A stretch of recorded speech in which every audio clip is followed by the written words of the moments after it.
Баяғы заманда ұлы далада ақылды әрі айлакер, бірақ кедей жігіт өмір сүріпті. Оның аты Алдар Көсе. Көп ұзамай сол жолмен сән салтанатқа малынған, байлыққа мастанған сараң бай келе жатты. Сол дала жолында Алдар Көсемен бай кездесіп қалады. Бай Алдардың кедейлігін көріп, дауыстап күліп, оны мазақ етті. Ал Алдар болса, оған менсінбей қарады. Алдар шаршағансып, маңдайын сүртіп, жол жиегіндегі тасқа отырып қалды. Бай оны мазақтап паңдана қарады.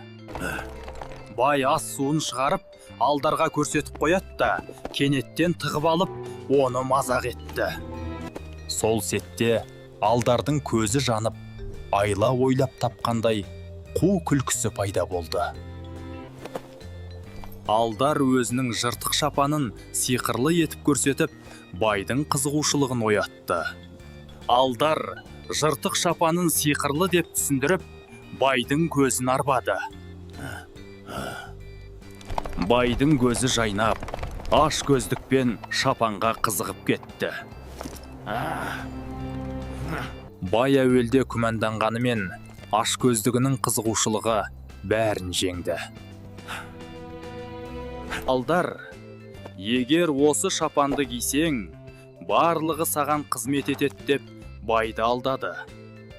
Бай қиялында өзін хан елестеніп, барлығы оған қызмет етіп жатқандай көрінді. Алдар жыртық шапанын байға беріп, орнына ас су мен мініс атқа ие болды. Бай шапанды үстіне киіп, өзін сиқырлы күшке ие болғандай қуанды. Ал Алдар оны жымия қарап тұрды. Алдар жаңа атына мініп, қуанып жолға түсті. Ал бай болса, жыртық шапанын кие сала, шаттанып қалды. Бай өзін хан сезініп, бұйрық берді.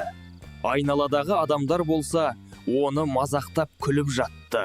Алдар Көсе айласымен жеңіп, ақ атына мініп, күлімдеп, күн батысына қарай шаба жөнелді.